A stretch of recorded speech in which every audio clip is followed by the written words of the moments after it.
जय जगन्नाथ।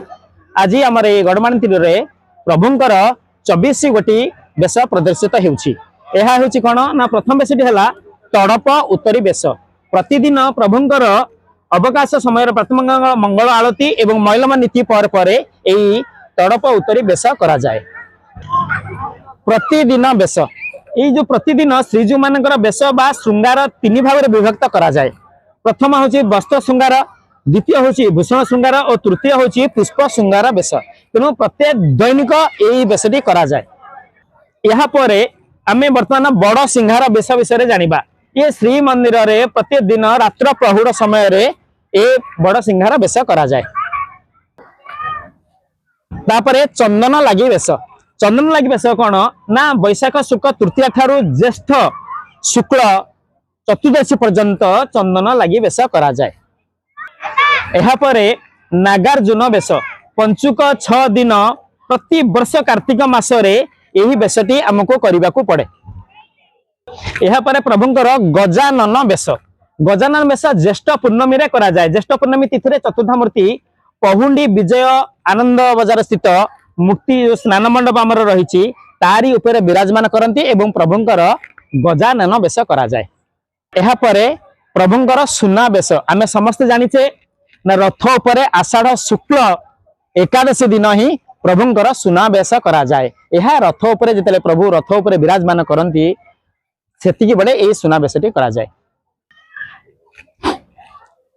यापर बनभोजी बेश कौन ना भाद्रव शुक्ल दशमी तिथि रे यही बनभोजी बेशटी प्रभुंर करा जाए।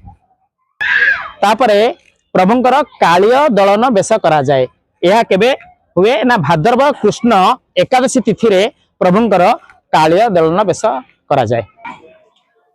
तापरे प्रभुंर प्रलंबा सुर बध बेश करा जाए। यह कौन ना भाद्रव शुक्ल द्वादशी तिथि रे ये बेशटी प्रभुंर करा जाए। तापरे कृष्ण बलराम बेश यह केबे करा जाए ना भाद्रव कृष्ण त्रयोदशी तिथि रे प्रभुंर कृष्ण बलराम बेश करा जाए। तापरे श्रीजू मानकर बामन बेश करा जाए। यह भाद्रव शुक्ल त्रयोदशी तिथि रे यह अनुष्ठित हुए। तापरे श्रीजू मानकर राधा दामोदर बेश करा जाए। यह केबे ना आश्विन शुक्ल एकादशी ठारू कार्तिक शुक्ल एकादशी पर्यंत यह दशमी पर्यंत यह करा जाए।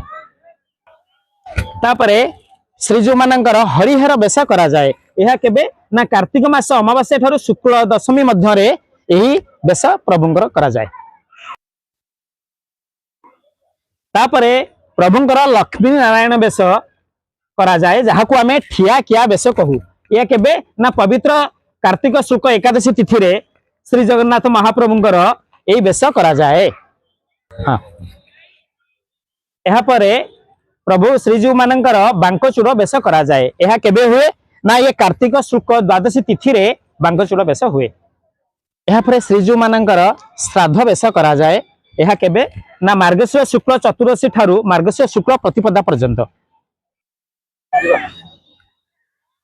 यापर श्रीजू मानकर घोड़ लगी बेश करा जाए जहाँ कि मार्गशीर शुक्ल षष्ठी ठारू माघ शुक्ल चतुर्थी पर्यंत।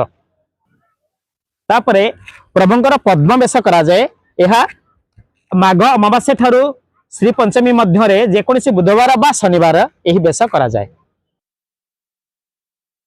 नवांक बेश यह केबे ना मकर संक्रांति पूर्व दिन यही नवांक बेश श्रीजू मानकर करा जाए। मकर 84 बेश जोटा कि श्रीजू मानकर ठीक मकर संक्रांति दिन ही करा जाए।